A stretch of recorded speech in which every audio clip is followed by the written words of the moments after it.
My backyard.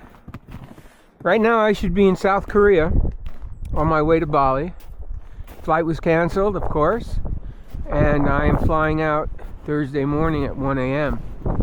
But this is absolutely unprecedented. Donald Trump precedented. Look at this snow. My garlic. Holy shit.